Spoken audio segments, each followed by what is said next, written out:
So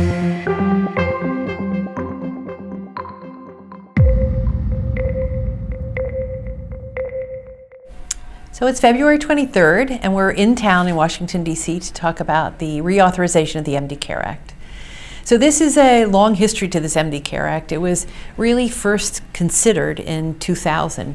In 2000 is when parents of children with Duchenne muscular dystrophy had been really writing to Congress about different aspects of trying to inform Congress about this urgent need and about how they might be instrumental in really affecting change in this landscape. And so the messages prior to 2000 were sort of different and certainly not consistent in what they were asking for.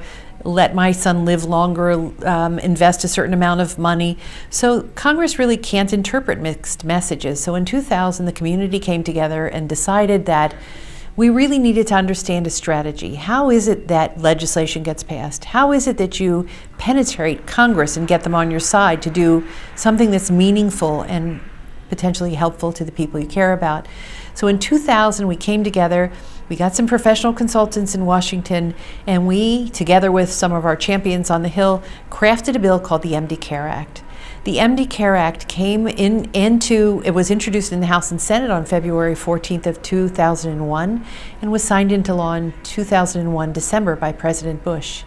So when we look back to today, from today until 2001, the landscape has changed. This bill really created or enabled an investment of greater than $500 million in muscular dystrophy. It changed the landscape by galvanizing industry, really kind of turning the clinical landscape of that was really therapeutic nihilism prior to this, sort of the no hope and no help approach. And it really changed their minds to believe that you can characterize this disease, you can identify targets, you can do drug development, you can develop a pipeline that might well treat this disease and accelerate using PDUFA and Vidasia, accelerate those potential therapies into approved drugs. And so we're here in Washington, D.C. now to get this legislation reauthorized because of its importance. We're not there yet in terms of lots of treatments to really think about how to stop full progression of this disease or to treat it or cure it.